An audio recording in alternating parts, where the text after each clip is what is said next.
Bon, je m'appelle Lieutenant Antoinette Faye, je suis le chef de secteur des eaux et forêts de Foundiougne.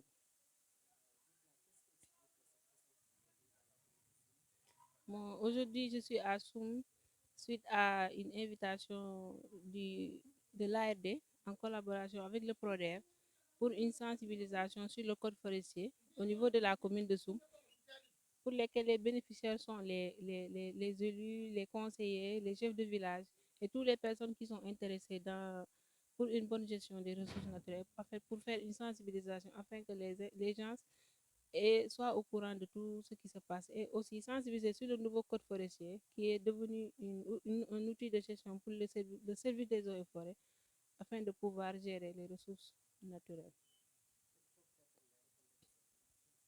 Bon, quand je venais, j'avais en tête, je disais que je vais trouver des mamans, des papas, des frères, des sœurs. Maintenant, grâce à cette formation, bon, en fait, grâce aux échanges qu'on va faire, parce que c'est pas une formation, c'est des échanges. Les ressources naturelles, l'environnement, c'est une compétence transférée au niveau des collectivités. Donc, c'est normal que ces gens-là soient outillés pour au moins qu'ils sachent c'est quoi les ressources naturelles d'abord. Qu'est-ce qu'on doit gérer? Et ces ressources naturelles qui doivent être gérées, comment est-ce qu'ils doivent être gérées? Maintenant, il y a le code forestier de 2018, le nouveau code forestier qui est venu pour accompagner les gens dans la prise de décision.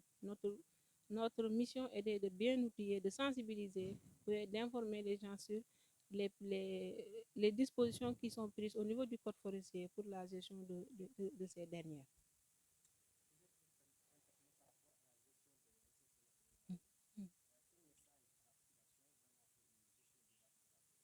Bon, je prône l'implication, l'adhésion et l'accaparement, en fait, euh, le fait que les populations s'approprient la ressource, qu'ils savent que la ressource, ce n'est pas les eaux et forêts, mais c'est une ressource qui les revient. Les eaux et forêts, ils sont juste là pour accompagner, c'est des bras techniques, mais la ressource, les premiers bénéficiaires sont les populations. Donc, moi, je pense que ces populations doivent aider, s'aider aussi mutuellement, aider les collectivités parce que c'est des ressources qui sont gérées par les collectivités, c'est transféré. Le service des eaux et forêts est là pour appuyer. Les populations, ils doivent au moins savoir que c'est des ressources, non seulement pour eux, mais pour la génération future. Donc, c'est des ressources qu'ils doivent protéger. Et pour protéger une chose, il faut la connaître. D'où la raison de notre déplacement aujourd'hui, pour au moins essayer de sensibiliser ces gens, que les gens savent qu'est-ce qui les attend. Dans la salle, beaucoup de gens disaient qu'ils n'étaient pas au courant.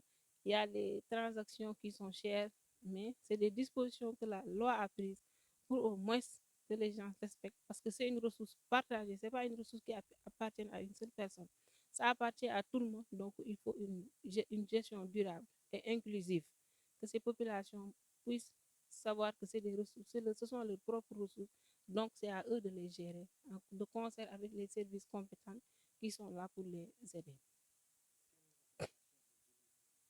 Mhm. Bon, premièrement, je dirais que de décentraliser les formations au niveau des villages.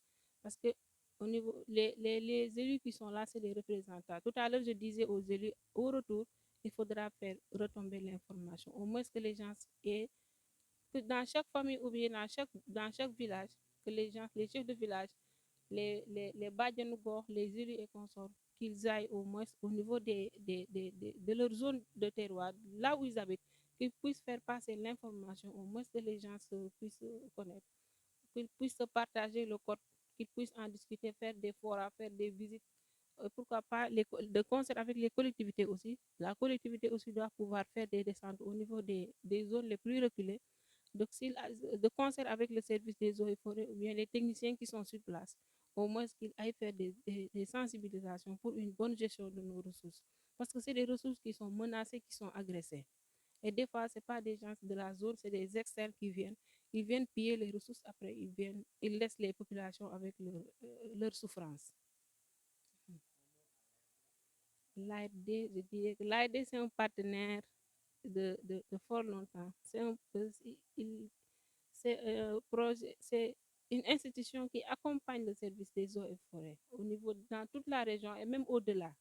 Ils sont en train de faire des sensibilisations, des appuis dans la lutte contre les feux de brousse, dans la production de plants en pépinière, l'ouverture des pare-feux, les sensibilisations. Ils sont dans tout. C'est un partenaire à féliciter et à encourager parce qu'ils sont en train d'abattre un excellent travail de concert avec les eaux et forêts pour une bonne gestion durable de nos ressources qui sont aujourd'hui menacées, agressées et qui demandent une forte attention. Je vous en prie.